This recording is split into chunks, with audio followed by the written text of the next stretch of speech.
Hi, gorgeous. This is episode number 48. Hi, this is Lisa Woodruff. You're listening to Heart Sells podcast with Christine Schlonski. Enjoy. I am very, very thrilled to dive in with Lisa Woodruff and how tidying it up is going to help me and obviously you to create more profits. But first, I just wanted to say thank you to Janine FQ, who rated Heart Sells podcast on iTunes. And she says, mindset makes the difference. Great show about creating a business with heart. If you think it, you can achieve it. And Christine shows you how to use your heart and mind to find success. I listen again. Well, thank you so much for this amazing review. I really appreciate it. If you are listening and you thinking about giving a review, hop on over to iTunes and do so.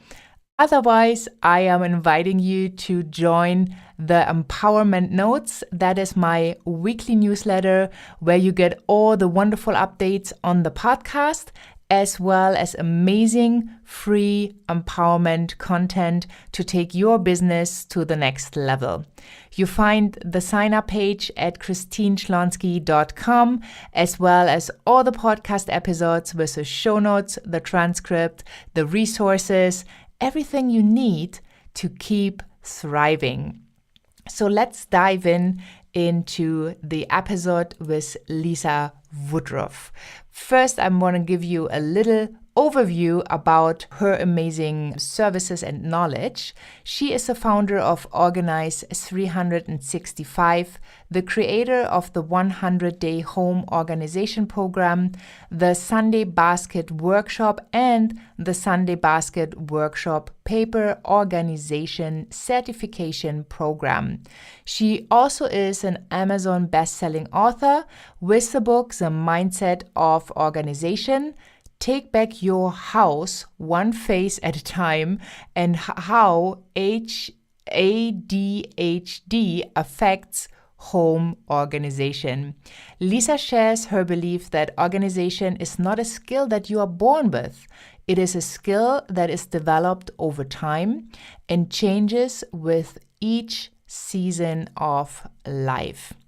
Lisa has helped thousands of women reclaim their homes and finally get organized with her focus on functional organizing, encouragement, and humor through her weekly podcast, Organize 365.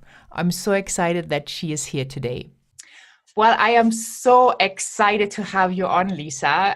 Welcome to Heart Sells podcast.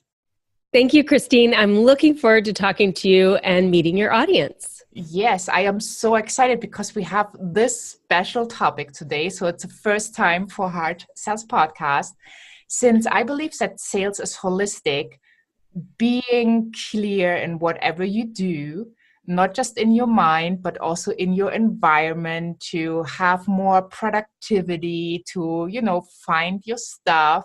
You are the go-to expert. And I'm so super excited to have that conversation.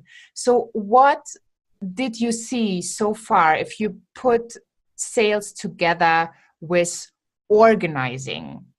Do you have any insights you can share with us? Yes. So I started in direct sales, which is, like Tupperware, Mary Kay, any of those home party companies, right out of college. So right out of college, I was a teacher by trade. That was my profession. But I also joined a direct sales company because I wanted to be able to have an income and stay home with my children.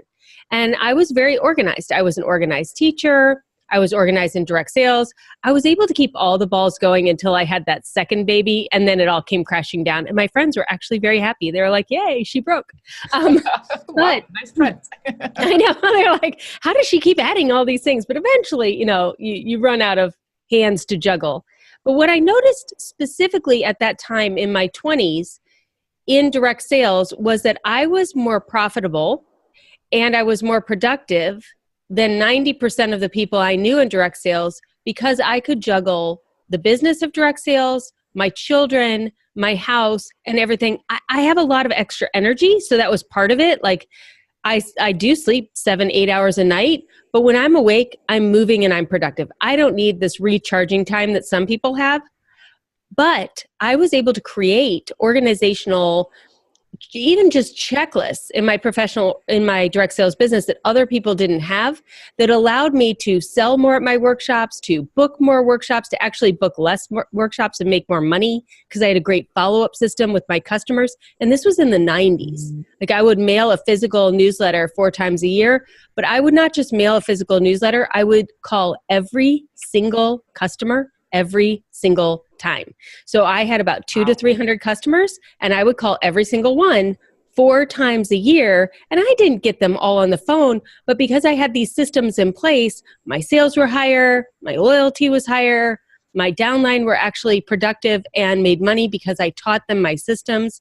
And I learned in my 20s that if you had a checklist even and a replicatable system, your business could literally be 4 to 5 times more profitable in less time than other people making the same money. So I learned real early on that the organization and duplicity of your systems could really impact your bottom line.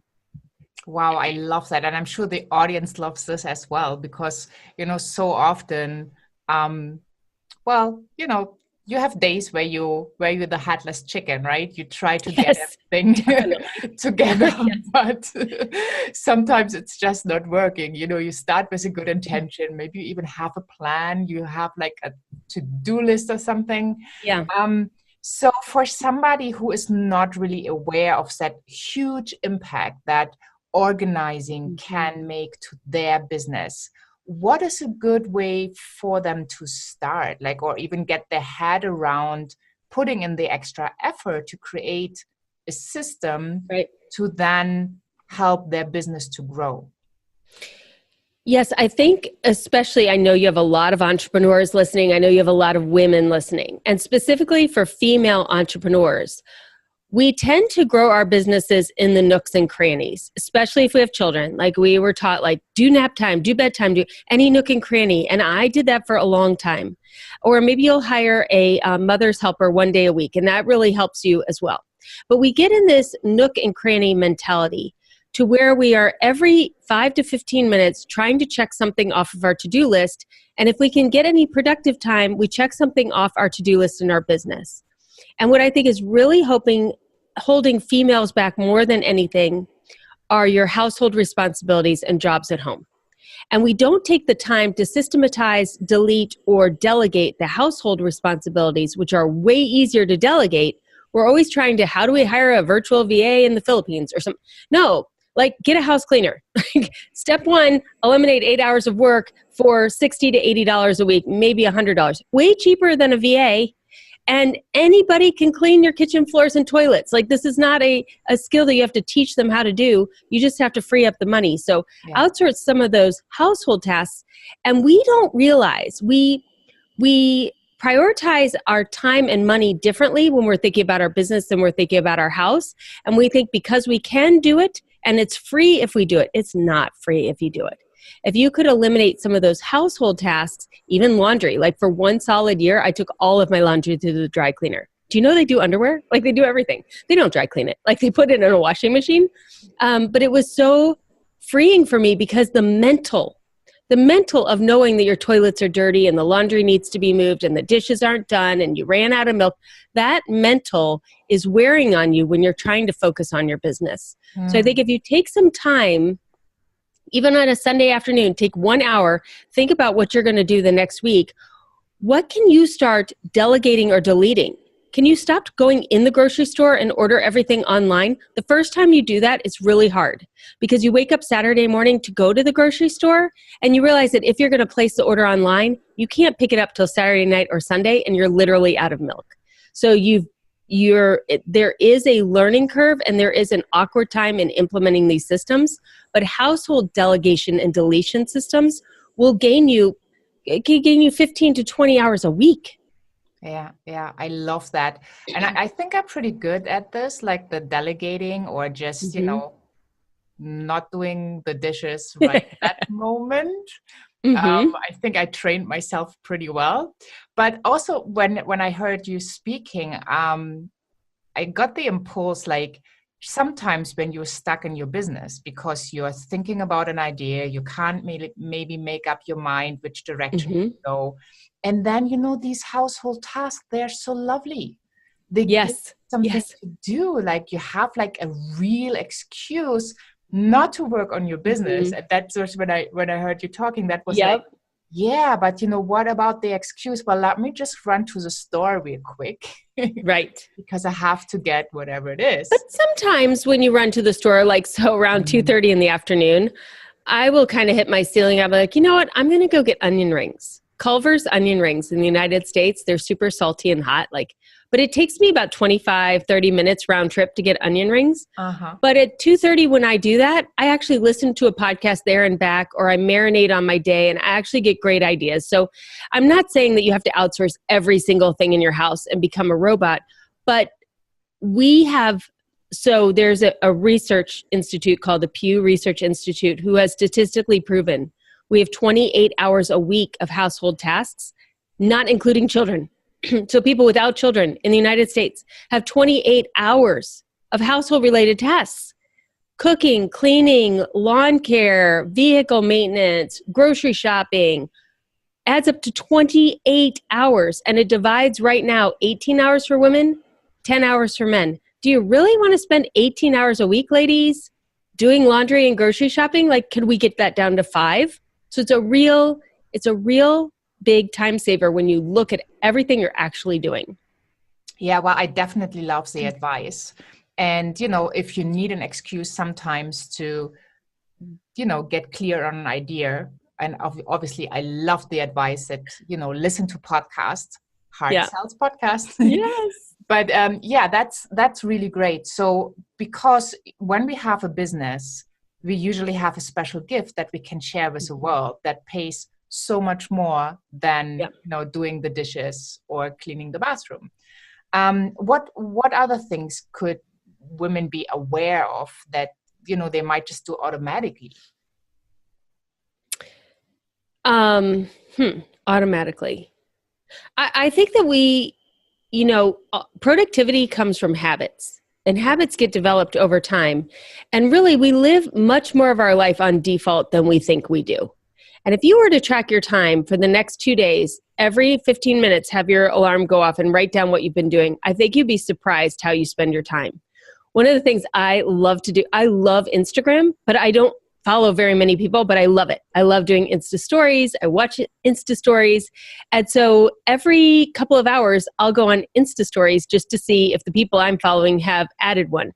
And so one of the things I started doing was, well, Lisa, if you're going to check it that often, then you should add that many Insta stories. If you're looking to see if the people you followed are updating, are you recording a new one? And so then just even that thought is every time I go, I haven't done it as much yet. I record mine in the morning and then maybe one in the afternoon, but usually not. I usually record Insta stories once a day, but I look at them 5 times a day. But now when I pick up the phone, I think, do I want to record an Insta story? Because I definitely want to see one. And I'm deciding if I want to add that in my day. Another thing is I don't exercise. My mouth and my brain are exercised at a marathon level. My physical body, we're close to sloth here because I'm always in front of the computer. So I'm I would when I wear dresses at my convention and stuff, I like my arms to look a little bit better. So I'm trying to do 20 push-ups a day. I know it's not a lot, but I couldn't do one 2 months ago. Let me just tell you that. Yeah, I was just going to say, you are so much further along that road. They're hard. Oh my gosh. And I'm still doing them on my knees, but I don't have a time in my day to do them, and I don't want to do them. So now I love hot baths. Every time I turn on my hot bath at night, I just drop and do 20. And then I finish taking my hot bath. So my hot bath is my reward. It's not costing me any time. I kind of snuck it in there. I do a lot of task stacking. So create a habit that's already working, add in something new in there, and then you slowly change your day that way. That's amazing. Yeah, I've heard about task stacking, and I kind of got the idea. So can we go a little bit deeper in that? Yes. Is it when I brush my teeth, I do something at the same time that I haven't done before? Yes. So, and I found that, I used to get into super stacking. I'd have 12, 14, it's too many, 5 things at one time. There are things that you do every single day. People call them morning and evening routines. I think the afternoon, after school, after work routine is the most important one, and people usually don't talk about that. And I actually have 2 morning routines. None of them look like anything in those books. I told you I'm a sloth. Well, now I'm curious. They're like normal morning routines. Like I get up, I shower, I wash my hair, I do my makeup, I make my coffee. That's my morning routine. Then I've added a second morning routine. And the second morning routine is I record my Insta story, I let the dog out, I wash the dishes, things that I wasn't doing that I wanted to do every single day consistently. I created a list of those 3 things that I'm going to work up to 5. Drink a glass of water is another one. And I actually have them on these index cards. You guys don't see it, but I'm showing Christine my index cards to remind me of my new routine, that I do that one as a second morning routine. My afternoon routine now is when I'm done working at the end of the day. I used to work literally till the second my husband was physically inside the house. Now I try to stop 5 minutes before I know that's going to happen, look at my calendar for tomorrow, write out my schedule, double check my email, physically turn off my computer. That's my after work routine. So these little routines where you could take a couple of things and stack them together, they then become little mini habits. Like, for example, for your household routine, you may do a bunch of different household tasks, but maybe you create a household stacking habit. And mine is this. I go in the kitchen and I turn on the hot water. Then I go in the laundry room and I start the laundry. Then I go back in the kitchen and I fill up this bucket with hot water and I put all the dishes in there so that they're soaking. Then if the dishwasher needs to be emptied, I empty the dishwasher. By then, most of the grime on the dishes are loosened, and I finish washing the dishes, put those in the dishwasher, set the timer on my phone for the laundry, and then wipe down the kitchen counter. That whole routine takes me about 15 minutes. But when I don't do it in that order, it takes me 25 to 30 minutes. Wow. So if I'm going to straighten up the downstairs, if I do it in that order, because I have optimized that system, I now know I have 15 minutes. Okay, I can wash the dishes, empty the dishwasher, and start a load of laundry if I do it in that order. So productivity is all about time hacking and creating stacked routines that work for you. Yeah, I do like the outsourcing idea better, I have to admit. Amen. Earn more, outsource it. Yeah, awesome. So you already mentioned earlier on that it really made a big difference to your bottom line being so organized and having checklists. So there are a lot of solopreneurs listening as well, or like small company owners. And you know how it works. You just do something and then you hope that everything works out, and there might not be a routine to it. Right. So how can they deal with their, organizing their business maybe in a better way? Because when I look at my PC right now, I started to declutter. I started to, put away, create folders and create a system. But then also it's so easy and fast for just something to put it on the desktop. And then all of a sudden, your desktop was clean. There was just this one folder. And now it's like all over the place again. Do you have any recommendations? Because I know it's easy in the moment to just throw it on the desktop. Right. But it's not creating a good and healthy system that I can come back to at a later point. And I just would guess that a lot of entrepreneurs have this issue, yes. And I'm hopefully not the only one on the planet. You are not. So all the way back to, the late 90s when I was with my direct sellers, and I'm a teacher by trade. So I literally created a system for them to run their business, and I color-coded it, and everyone on my team did everything the same way, kind of like you would as an employer with employees. Well, fast forward, 25 years later, now here we are. I've created these things called Friday work boxes, and it's this box that sits on your desk, and it has these different colored folders in it. And I've literally created playbooks and workshop trainings to organize your business we have 7 different ones now. We have real estate agents, entrepreneurs, corporations, homeschool teachers, direct sales, and I'm missing one, professional organizers. And basically we take 4 colors of slash pockets and we divide your business into the workflow cycle. Usually you're good at 2, maybe 3 of those, but not all 4. And so you don't do the 4th piece. So the flow of every single one is leads to customers, to your team and personal development, to finances and administrative tasks. And all of those have a color and they go in the box. But the beauty of the box is, especially for entrepreneurs, 80% of our box are new ideas that we want to do. Yeah. People you want to interview on the podcast, Christine, or new solo episodes that you want to do, or you want to record an outro, or you know, whatever it is, like we have all of these ideas, right? So I take index cards and I write all of my ideas down. Right as we were getting ready to record this interview, Christine asked me to do something. I literally wrote it on a Post-it note and stuck it on my computer. She watched me do it so that I would do it at the end of this interview and not forget. Because especially as entrepreneurs, we're on to the next thing. Like as soon as I'm done with this, I'm on to the next thing. I've got another meeting. I've got another idea. I've got to save the world, you know. So we have all of these ideas and I just drop them in this box and I literally print out my emails. So for this interview, you sent me things to do. I printed out that email and it's in this box. And then every Friday at 2:00, I empty out the box. I go through the whole thing. I sift through my ideas. 50% end up in the trash, but some of the other ones are really good. And then I decide, okay, of all these great possibilities that I have, what are the things I'm going to do next week? I can only really accomplish 3 big things. What are the 3 big things? Everything else can wait until next week inside of this box. And then I have a home version too called the Sunday Basket for all your household actionable ideas and to-dos. Yeah, awesome. I'd love to go deeper, especially because you mentioned that there's one folder for leads. Yes. So, and I know that so many entrepreneurs do have some strange feelings in regards to sales, in regards to creating. Yes. And I would love to go deeper on that one in the next episode. Let's do it. Because you did bring an amazing gift for us. I did. Yes, and I'm really excited. So can you explain? Yes. So one of the things I find is that we get held back in organizing our business because things fall apart at home.